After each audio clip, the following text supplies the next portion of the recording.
Селям алейкум, хайрлах шамлар. Витаю в эфире телеканала АТР. Вы смотрите информационно-аналитическую программу «Бугунь». Для вас работает Гульсум Халилова. И я рада представить гостя, который присоединился к нашему эфиру. Это Юрий Федоров, военный и политический обозреватель. Пан Юрию, витаю вас. Добрый день. Витаю вас. Добрый день. Наш эфир я бы хотела начать с такого общего вопроса. По вашим наблюдениям, как сейчас выглядит стратегия России, российского военно-политического руководства по Украине? Чего они сейчас пытаются добиться? Я думаю, что пытаются добиться двух вещей. Первое, при помощи бомбардировок и ракетных ударов по критическим элементам инфраструктуры поставить под угрозу и уничтожить, по крайней мере частично, системы жизнеобеспечения населения, прежде всего в больших городах, в Киеве, и в других крупных городах, где жители действительно критически зависят от наличия энергии, света, тепла, воды и так далее. Без этого жить невозможно. Можно в маленьком городе жить или там в сельской местности, отапливаться печкой и воду добывать из колодца, но в большом городе это невозможно. Вот стратегия России в первую очередь нацелена на то, чтобы уничтожить систему жизнеобеспечения и тем самым либо заставить общество Украины надавить на правительство, надавить на президента и военное командование с тем, чтобы те пошли на капитуляцию, либо уничтожить Украину как государство, уничтожить население как самостоятельную нацию, формирующуюся нацию или уже сформировавшуюся, тут по-разному разные люди считают, но тем не менее важно, что это фактически это стратегия геноцида.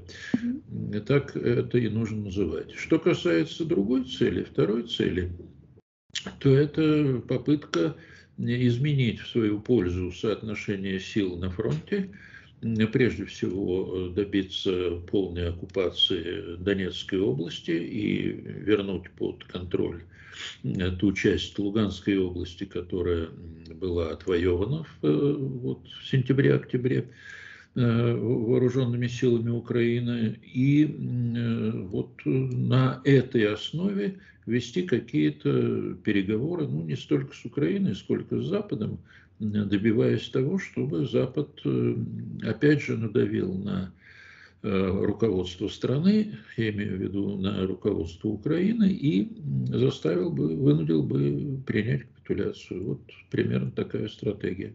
Вот когда мы говорили про стратегию, вы упомянули в первую очередь про то, что Российская Федерация пытается вызвать здесь гуманитарную катастрофу с целью склонить Украину к переговорам. Вот как вы думаете, эта стратегия, она изначально подобным образом была запланирована, или они ее меняют в ходе тех безуспешных каких-то действий, которые они пытаются демонстрировать на фронте и терпят неудачу? Нет, конечно, это стратегия, это изобретение где-то, видимо, сентября месяца. До этого стратегия Путина заключалась в том, чтобы оккупировать либо всю Украину, либо, что более вероятно, восточную и центральную часть, то есть левобережную Украину плюс ряд центральных областей. Вопрос о Западной Украине, он как-то был неопределенен, подвешен. Вполне возможно, что Путин не рискнул бы оккупировать Западную Украину и провести то, что он называл денацификацией и демилитаризацией Украины. Это означает, как мы знаем из документов, которые опубликованы в последнее время в Великобритании в одном из докладов, написанных с помощью генерала Михаила Забродского и его коллеги Александра Данилюка, смысл денацификации сводился к тому, чтобы уничтожить активных сторонников независимости Украины, провести фильтрацию и, возможно, выслать в Сибирь или в северные районы России тех людей, которые могли считаться нелояльными Российской Федерации, вот это называлось денацификацией. Это повторение, в общем, той политики, которую советское руководство проводило в отношении Украины с 1939 по 1953 год прошлого века, когда более 400 тысяч жителей, в основном Западной Украины, были выселены в Сибирь. Ну, а что касается крымско-татарского народа, его судьба известна, они стали тоже жертвой этих переселений. Так что, вот повторение, как я понимаю, планировалось повторение того, что было уже в истории. Но после того, как вооруженные силы Украины сорвали военные планы Кремля, то есть показали невозможность достичь победы и оккупировать значительную часть территории Украины, после этого стратегия изменилась. То есть можем ли мы сказать, исходя из уроков истории, да, что вот такие террористическое такое ведение войны для России и тех систем, которые были до создания Российской Федерации, это больше правило, чем исключение? Конечно, да. Видите, нечто похожее происходило во время войны в Афганистане, когда под давлением российской армии, в основном российской армии, и армии тогда афганского режима союзного, Советскому Союзу, примерно 5 миллионов афганцев были вынуждены бежать в Пакистан, около миллиона было убито. Это террористическая война, где уничтожались деревни, уничтожались населенные пункты, где население которых подозревали в сочувствии маджахедам. Так что это не первый раз. Это типичная стратегия, советская, а теперь унаследованная российским руководством. Недавно президент Украины Владимир Зеленский в очередном интервью западным СМИ сообщил о том, что Российская Федерация, 60% всех выпущенных ракет со стороны России по Украине пришлось по гражданским объектам. И мы видим, как Россия действительно там с промежутком в 2-3 недели устраивает такие массированные ракетные обстрелы всей территории нашей страны. Понятно, что большинство из этих ракет сбивают наша противовоздушная оборона, но все же некоторые из них попадают на энергетические объекты, на гражданские объекты, что, собственно, влечет за собой серьезные последствия. Скажите, а эти ракеты у России, они закончатся? Много говорят эксперты о том, что вот они уже на исходе, но ракетные обстрелы продолжаются. Если говорить о цифрах, то эти цифры были опубликованы министром обороны Украины господином Резниковым, я думаю, где-то недели 3 тому назад. Из этих цифр там очень детально было сообщено, какие типы ракет есть у России, какие типы ракет использовались, сколько было выпущено, сколько было произведено и так далее. Если говорить о конечном результате, то получается результат следующий. В распоряжении России имеется примерно 1500 ракет, из которых где-то порядка 500 это ракеты, крылатые ракеты воздушного базирования, собственно, которыми и обстреливают, большую часть которые составляют большую часть тех, которыми обстреливают Украину. Около 200 ракет «Калибр», это ракеты морского базирования, но чуть больше. Ими тоже обстреливают Украину с Черного моря, с российских кораблей на Черном море. И, кроме того, есть противокорабельные ракеты в достаточно большом количестве, примерно 700 единиц, которые, в принципе, могут использоваться по наземным целям и используются, но там есть определенные ограничения по дальности. Значительная часть этих ракет имеет дальность около 150 километров, то есть Если их запускать из Крыма, например, откуда их и запускают, откуда ими стреляют, ну вот, да, какая-то часть южных областей Украины находится под угрозой обстрела этими ракетами, но большая часть находится вне зоны обстрела. Так что вот такие цифры. Дальше можно, ну, можно слушателям и зрителям самим сделать какие-то выводы, если ракет воздушного базирования имеется около 500, ну вот, скажем, в последний обстрел их было запущено где-то около 40, по-моему, ракет воздушного базирования. Остальное было вот там калибры или другие ракеты. Ну, так что вот можно представить себе, сколько еще раз может Путин и его комарилья обстреливать и уничтожать цели в Украине. Скажите, а есть ли возможность сегодня у России производить новые ракеты, учитывая, что большинство комплектующих они закупали, насколько я понимаю, представители западных держав, а сейчас в связи с санкциями такой возможности нет, хотя я так понимаю, что все равно через третьи страны пытаются контрабандой провозить.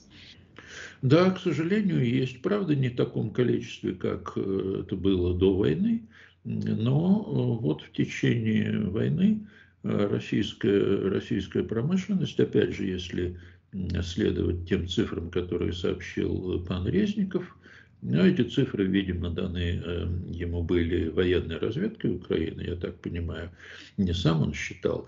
Значит, да, произведено за вот это время войны, за 8 с лишним месяцев, ну, на тот момент, когда была эта информация подготовлена, значит, произведено порядка 600 ракет.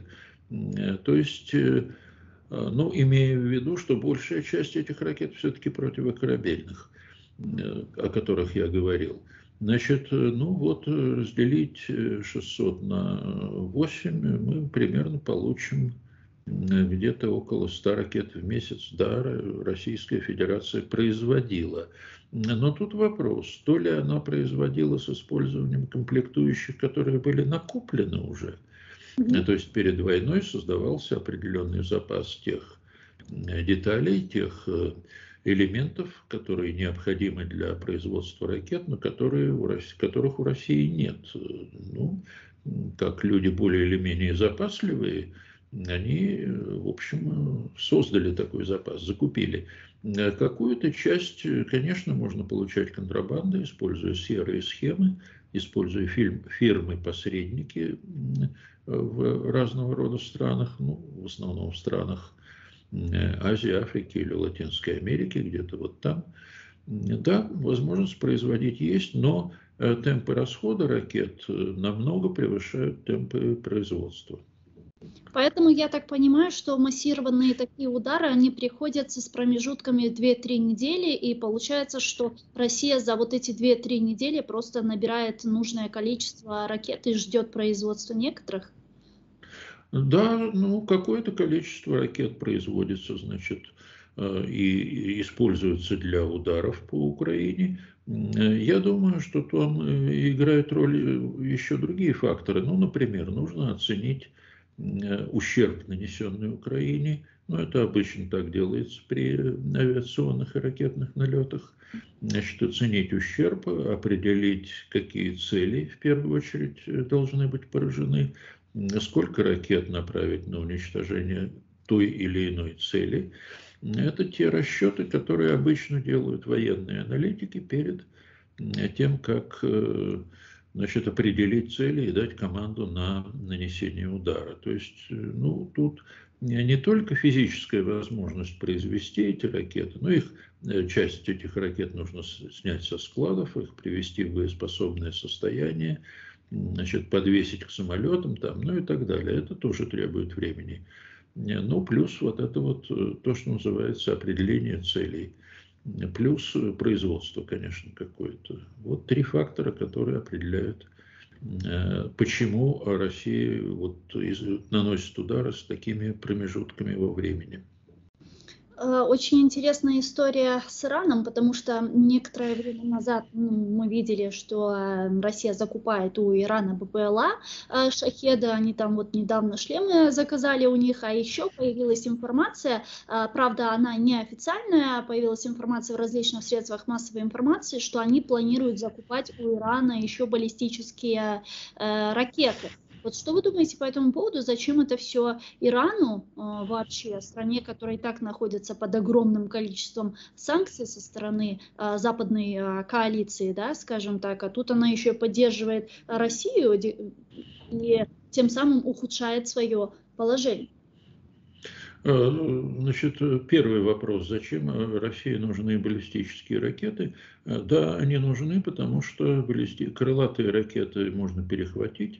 Известно, что противовоздушная оборона Украины перехватывает где-то порядка 70, может быть, больше процентов тех ракет, которые выстреливаются в данном пускозалпе, в каждом конкретном пускозалпе. Баллистические ракеты не перехватываются, практически не перехватываются теми средствами ПВО, которые есть у Украины в данный момент, в том числе теми, которые поставляются из стран союзников Украины.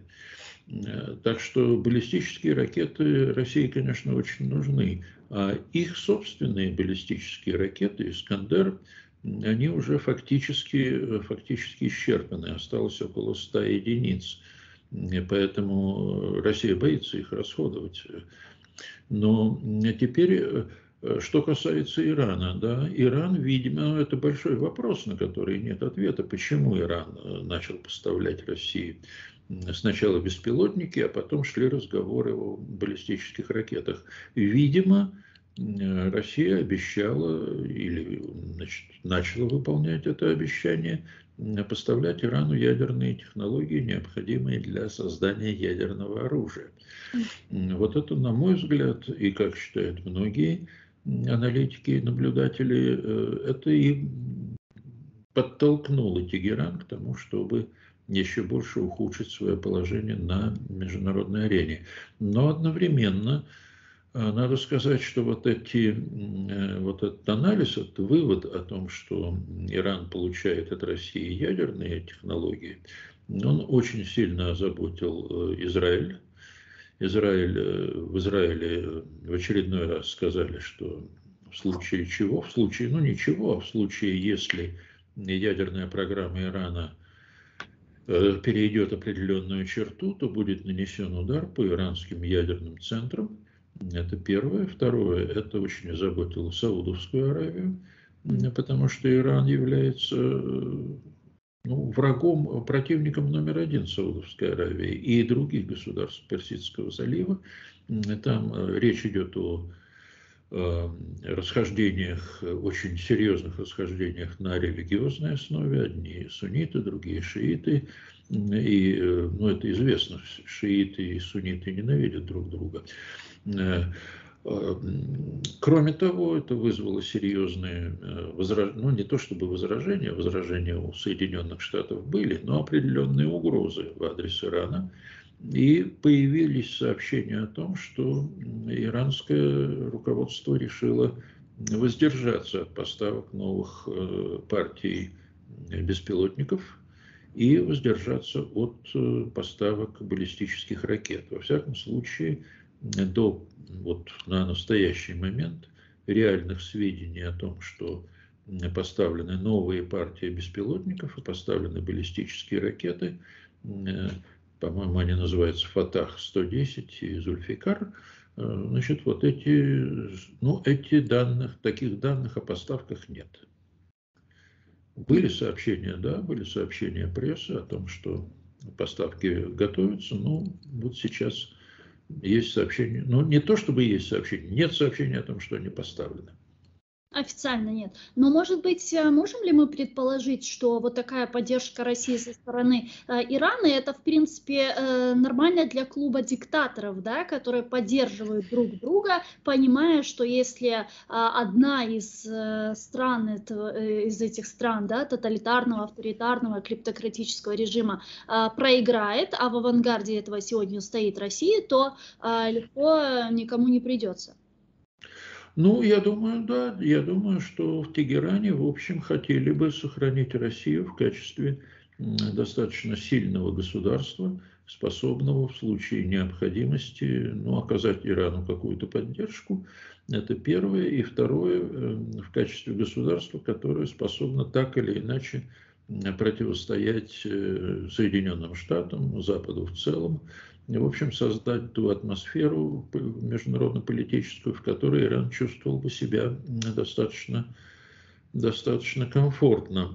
Ну и к этому, конечно, добавляется вот эта общность режимов. Режимы, в общем, тоталитарные и в том и в другом случае. Но, правда, в Иране более, я бы сказал, даже более демократический режим, чем в России.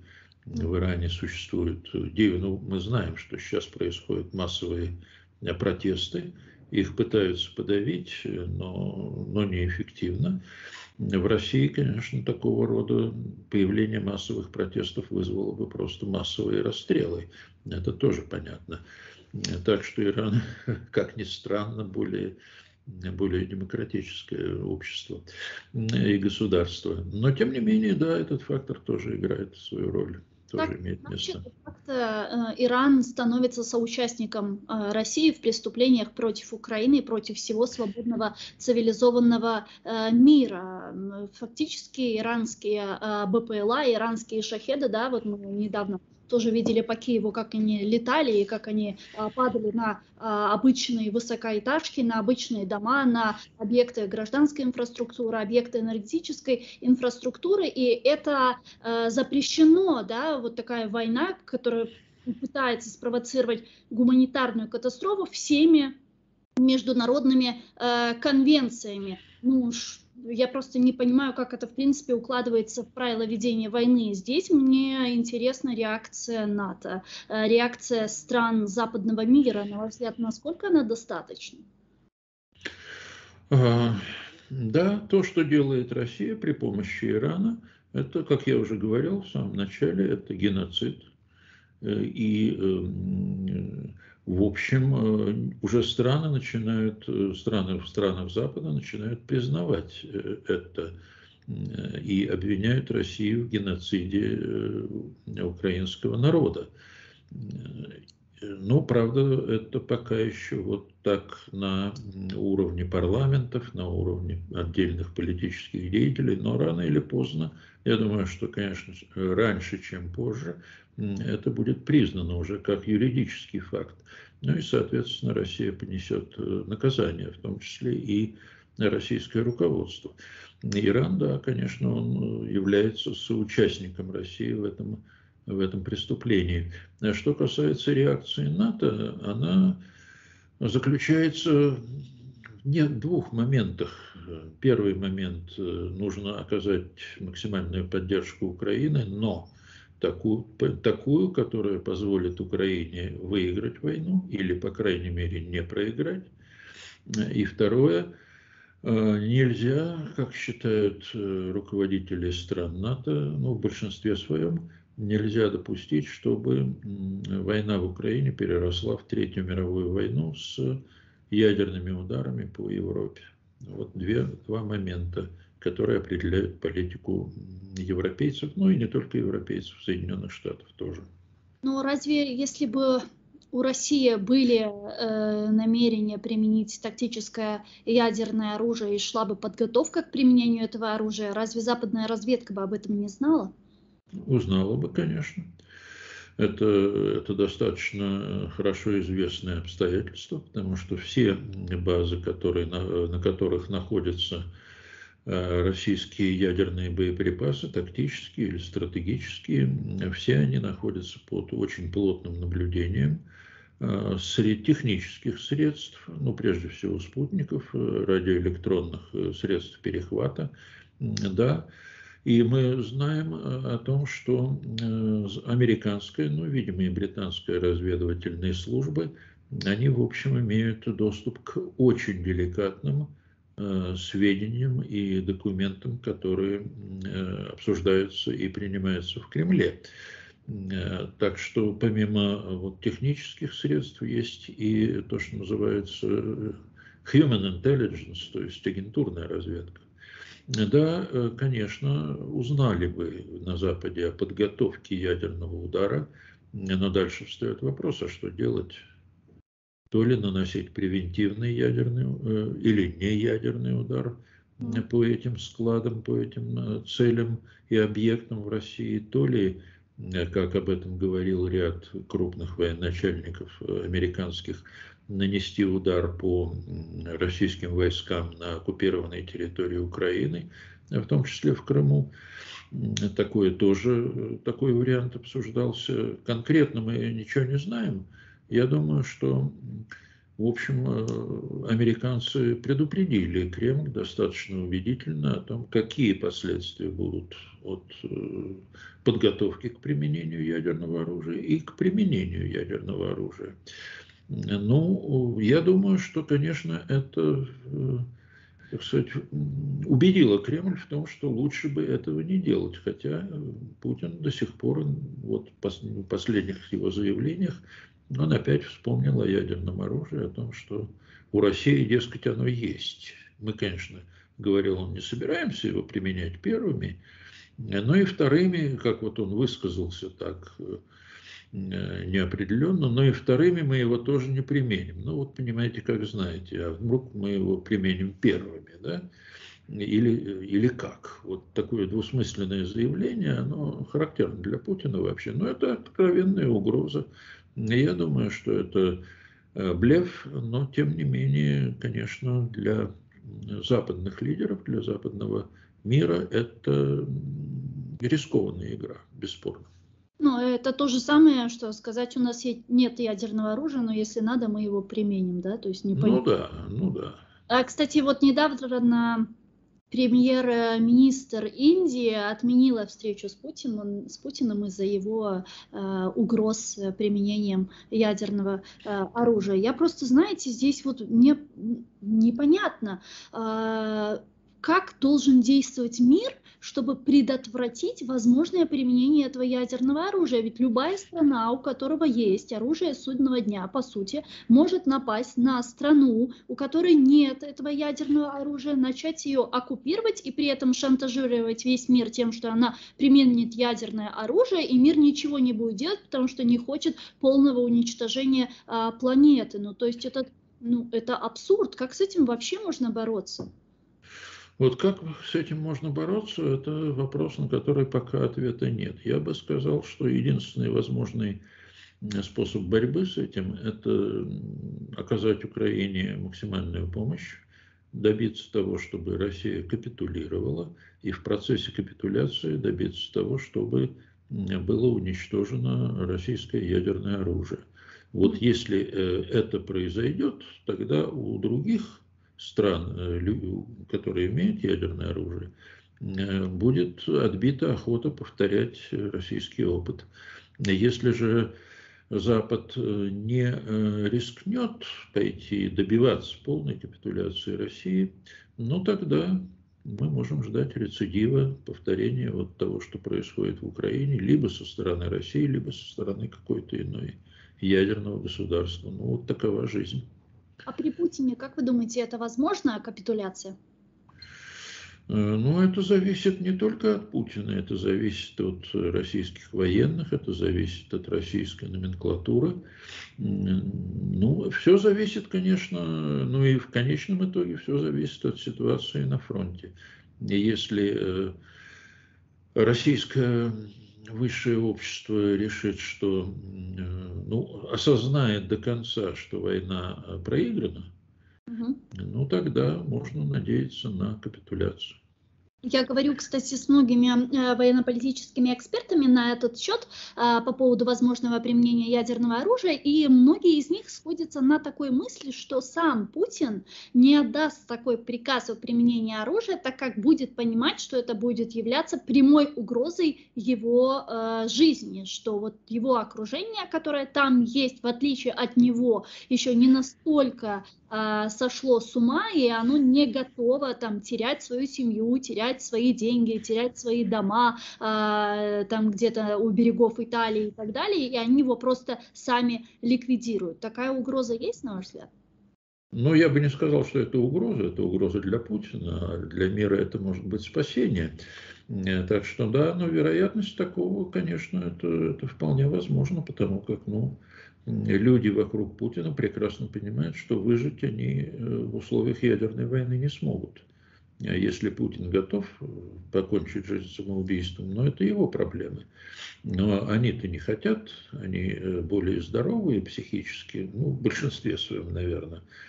Так что они могут принять достаточно радикальные меры для того, чтобы отговорить или предотвратить такое развитие событий. Да, конечно, это возможно. Сейчас многие говорят о том, что в России поднимают уже головы там различные представители элит и, возможно, даже своими действиями дискредитируют Путина. Если мы даже говорим про Пригожина, да, он очень критически сейчас высказывается относительно неудач российских военных на фронте, открыто их критикует, там создает свои подразделения, там другие представители российского истеблишмента тоже свои там чуть ли не батальоны создают и так далее, и многие говорят, что это как раз вот может представлять угрозу для самого Путина, и уже идут дележка, скажем так, портфелей. Вы такое наблюдаете? То, что у Пригожина есть свои батальоны, это факт. Тут мы все это знаем. Что касается дележки портфелей, да, наверное, какие-то подготовка к этому идет, но тут нужно иметь в виду простую вещь. Люди вокруг Путина, его окружения, они не доверяют друг другу, не боятся того, что если кто-то из них заведет разговор о том, что пора бы начальника и как-то остановить, то это сразу станет известным Путину, и судьба этого человека будет незавидной. Вот этот страх и опасение доносительства, конечно, это сдерживает российское руководство, окружение Путина, высшие круги от того, чтобы принять решительные меры против Путина. Но до тех пор, пока вопрос не встанет очень остро, либо мы же выживаем, либо Путин выживает, когда этот вопрос встанет, именно так, вопрос о жизни и смерти, я думаю, что тогда ситуация изменится. Это возможно, когда уже украинские вооруженные силы будут выходить на границы 91 года, или может произойти раньше? Я думаю, что это может произойти и раньше, потому что выход вооруженных сил Украины на границы 91 года – это, собственно, уже поражение свершившееся. А как только станет понятно, что перспектива выхода на границы 91 года реальна, тут может это ожидание поражения и понимание того, что если поражение свершится, тогда уже разговаривать с Москвой никто не будет, может подтолкнуть российскую элиту к тому, чтобы ликвидировать Путина или отстранить его от власти и начать переговоры с Западом и с Украиной уже на условиях Украины. Кстати, про переговоры. Давайте остановимся подробнее на этой теме, потому что в последнее время действительно политическое руководство Кремля очень активно и очень часто начало говорить о том, что необходимо проводить переговоры, что мы готовы к переговорам. Украина такая плохая, она не хочет с нами разговаривать и выдвигает неадекватные условия, наши условия никто не принимает и так далее. Понятно, что Украина рассчитывает на свои силы, Украина рассчитывает на вооруженные силы Украины, которые сейчас проводят успешную контрнаступательную операцию и деоккупируют свои территории, которые только недавно Россия объявила субъектами, своими субъектами, да, а тут мы уже их деоккупируем, если речь идет там о Донбассе и в том числе и о Херсонской области. Когда, на ваш взгляд, вообще возможны переговоры, и считаете ли вы, что сейчас для Украины пойти на переговоры — это вот иметь вот такое небольшое поражение? Последнее абсолютно верно. Если Украина согласится на переговоры на условиях России, а что такое условия России? Ну, как минимум, это признание того, что территории, оккупированные на данный момент, должны отойти России. Вот это ключевое условие. В том числе Крым, значит, ну, те районы Донбасса, которые заняты русской армией, ну и, соответственно, те районы Запорожской и Херсонской областей, которые пока находятся оккупированы, в оккупации. Значит, вот это основное условие России. Да, мы готовы там на какие-то переговоры, там должны быть еще чего-то такое, но вот это вот условие sine qua non, условие, которое не подлежит обсуждению, как говорят в Москве. Возможно. Но я думаю, что если Киев согласится на такие условия, то это уже будет капитуляция Украины. Но они же там говорят про паузу. Просто я так понимаю, что для России переговоры — это некоторое время вот для такая оперативная передышка, да, для того, чтобы собрать силы, а потом наступать снова. И от идеи блицкрига по Украине, полного захвата Украины, мне кажется, они все равно не откажутся, нет? Я думаю, что от идеи блицкрига они, конечно, об этом могут мечтать, но мечтать не вредно, как говорят в России. Вопрос в том, способны ли они это сделать. Я думаю, что не способны. Но вы абсолютно правы, ведь может произойти такой сценарий, когда начинаются переговоры. Переговоры дают возможность русским накопить силы, восстановить там вооружение, восстановить военную технику, обучить солдат мобилизованных и начать новый тур войны в надежде на... Ну, я не думаю, что они всерьез надеются на полную оккупацию Украины или полный разгром вооруженных сил Украины. Вряд ли. Все-таки там есть и какие-то люди, способные рационально, реалистически воспринимать ситуацию, в том числе ситуацию на фронте. Но я не исключаю того, что если переговоры начнутся, то Россия будет использовать их для того, чтобы добиться лучших позиций на переговорах. Ведь, строго говоря, переговоры можно начать. Ну, хорошо, начнут. Одна сторона выскажется, другая сторона выскажется. Окажется, что ни та, ни другая сторона не готова признать условия другой стороны. Значит, нужно эти переговоры прерывать. Но это дает время для того, чтобы Россия восстановила хотя бы частично свой военный потенциал. Вот в этом, да, конечно, такая идея существует. Но если при этом русские добьются того, что оккупированные территории будут признаны частью России, да, будем считать, они скажут, будем считать, что мы выиграли войну. Вот Путин об этом, собственно, и говорил, выступая на вручение там каких-то наград российским военным. Он же сказал, вот новые территории появились у нас, вот мы вышли на берега Азовского моря, вот Азовское море фактически стало внутренним морем России, вот какие мы молодцы. Вот он так размышляет, предполагая, что его никто уже, так сказать, отогнать от берегов Азовского моря не сможет. Но я думаю, что он ошибается. Мы в этом уверены, потому что сегодня украинские вооруженные силы уже продвигаются в Луганской области, и нам там глава Луганской ОГА пообещал о том, что мы скоро увидим хорошие новости. Ну и плюс, если говорить о переговорах, украинский президент Владимир Зеленский четко сказал, что единственным условием для проведения переговоров является победа Украины, и мы будем идти до освобождения всех наших территорий, и будем выходить на границы 1991 года, однако мы понимаем, что для этого нам в том числе необходима помощь со стороны западных партнеров, необходима военно-техническая поддержка со стороны Соединенных Штатов Америки, со стороны Британии, со стороны Европейского Союза, как, впрочем, и финансовая, политическая, дипломатическая помощь. По поводу оружия. Очень много уже времени обсуждается вопрос ленд-лиза. Некоторые говорят о том, что он не заработал еще в полной мере.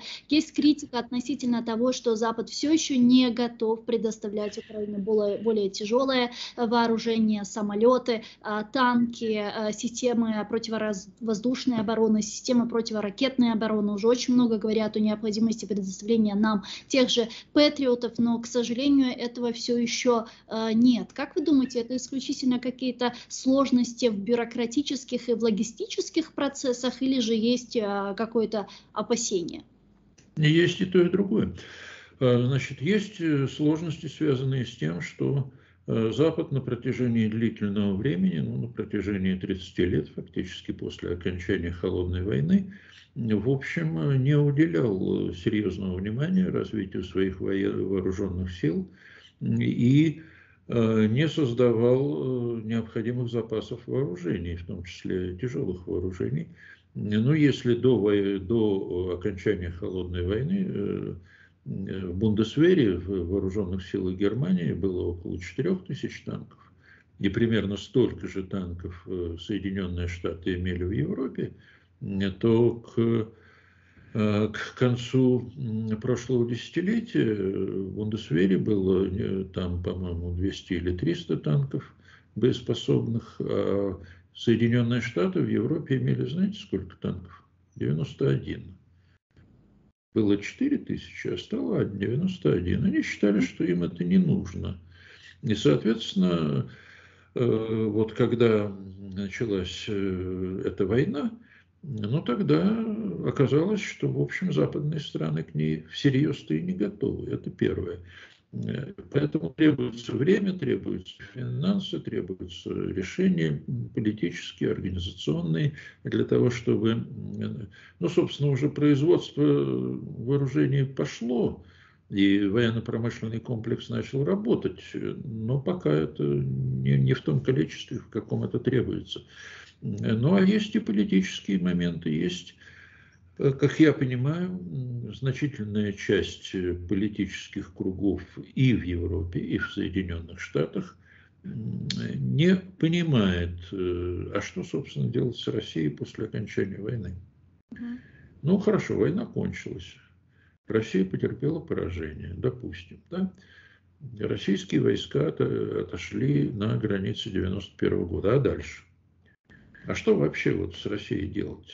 Вот мы уже говорили о том, что для того, чтобы ликвидировать угрозу ядерной войны, нужно ликвидировать прежде всего ядерный потенциал России. А как это сделать? Вот вопрос. Есть и другие вопросы. И ясности у Запада пока по этим вопросам нет. Ответы могут быть разные, но вот всегда возникает такой вопрос. Хорошо, вы говорите о том, что нужно ликвидировать российский ядерный потенциал, нужно серьезно ограничить российские обычные вооруженные силы. А как это сделать? И на этот вопрос, конечно, ответов пока Запад не видит. Но ответы могут быть разные. В конце концов, все очень много зависит от того, в каком состоянии Россия выйдет из войны.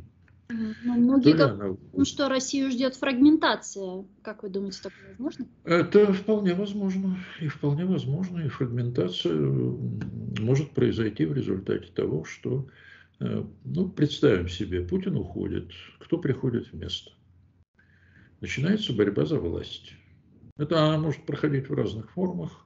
Могут быть какая-то хунта возникнет, какой-то там 5-6 человек, руководителей основных силовых ведомств, командования армии. Ну хорошо, а кто главный? Вот на этот вопрос ответа нет, не будет. А раз не будет ответа, значит центр империи, а Россия все-таки это империя, окажется обессиленным. И тогда власть, реальная власть перейдет в руки кого? Региональных начальников, региональных элит. И это будет уже основой для того, чтобы Россия распадалась.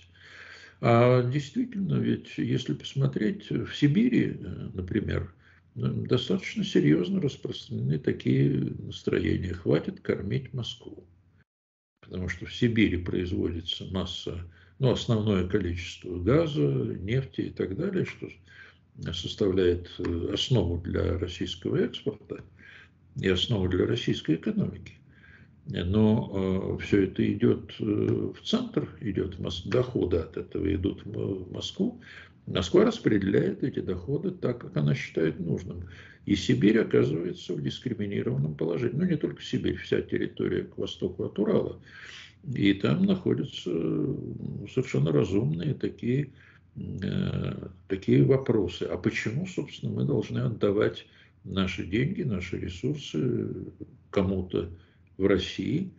Они так и говорят иногда. Вот есть Сибирь, есть Дальний Восток, а есть Россия. Россия – это к западу от Урала. Почему мы их должны отдавать? Мы сами можем ими распоряжаться. И ведь действительно могут.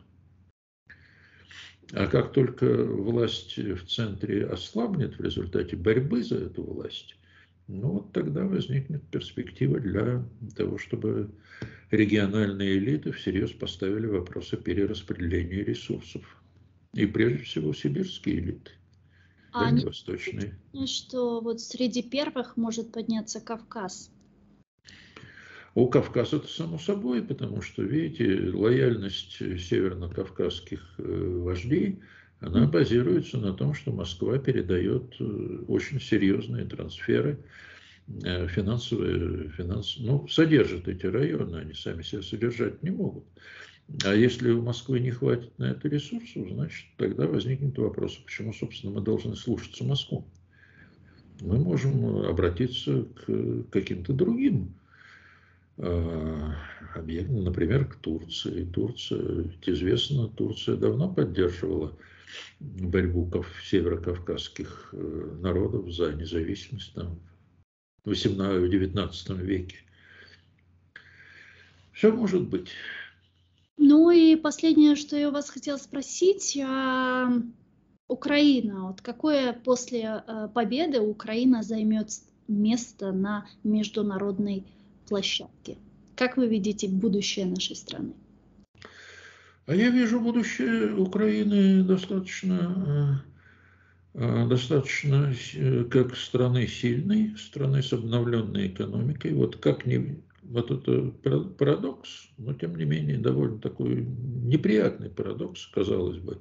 Но экономические разрушения во время войны, так же, как это было с Японией, так же, как это было с Германией, создает условия для нового экономического рывка. Ведь разрушение старой экономики в Германии создало условия для создания новой экономики на новой технологической базе. То же самое было в Японии.